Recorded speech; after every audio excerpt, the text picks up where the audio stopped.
Ladies and gentlemen, I am SidAlpha. As part of my daily routine, I get several requests to cover specific topics on a daily basis.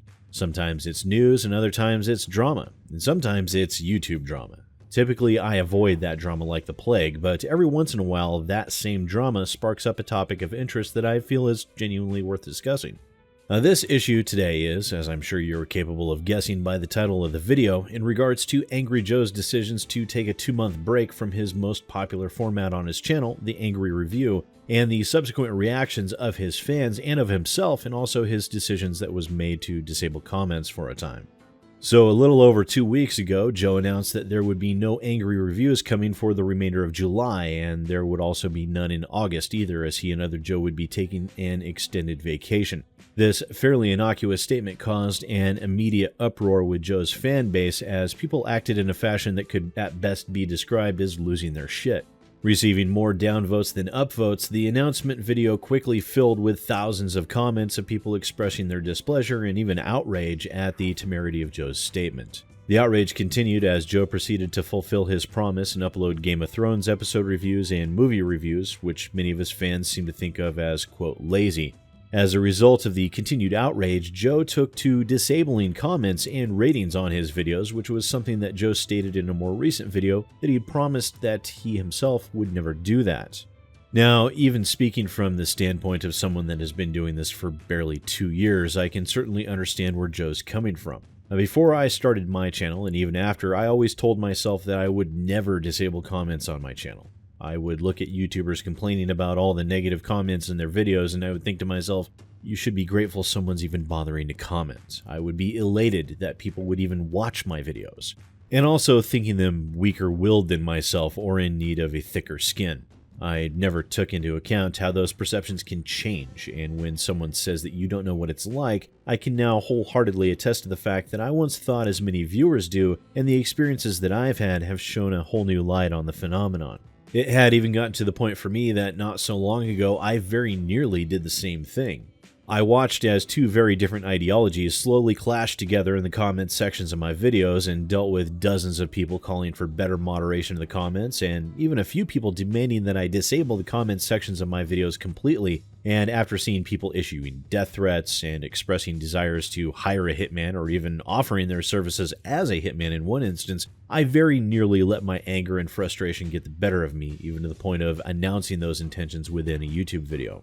Of course, the outcome of that was I took some time to roll it around in my head, and I opted not to do that. I felt that I had no business censoring people's opinions, and if there were those that were completely incapable of handling that, then they could just not read the comments or they could watch someone else's videos. I based my channel on consumer advocacy and awareness, and some of the tenets of that are open and fair discussion and the entertaining of other ideas and ways of thinking. I don't agree that silencing someone for saying something you don't like is the best option. If I were to do that, I would have been no better than Dentola Studios or Doki in Dallas for fun. If you disagree with an idea or a way of thinking, how can you combat it by locking yourself into an echo chamber? How can you sway someone's thinking if you yourself refuse to listen? You see, ideas are only good when they're capable of standing up to close scrutiny, dragging them out into the light so they can be seen from as many angles as possible and then decide whether it's a good idea or a bad one. Hiding yourself away from the thoughts and the ideas of others is a guaranteed way to become stagnant and insular in your own ways of thinking, leaving no option to grow and improve. Now, I myself made the decision that the only reports or muting I would do would be those issuing death threats to others, because that is not something that will ever be okay under any circumstances and contributes nothing to anything resembling a conversation. I wanted to keep my comments open mainly because I need my comments. Now, I rely on my viewers to help keep me grounded and on the right path, because sometimes I stray from it, and when I do, it has always been my viewers that have made me see that and have kept me on the track that I need to be on, challenging me when I need to be challenged. It's made me think more carefully about what I say and do, and it's made my channel more well-rounded. My channel is made better by those viewers, just as I've been made a better person by them as well. Why would I ever close off those avenues of communication? Now, I say this because even though that is how I feel, and even though I feel quite strongly about it, I can still see why Joe disabled his comments.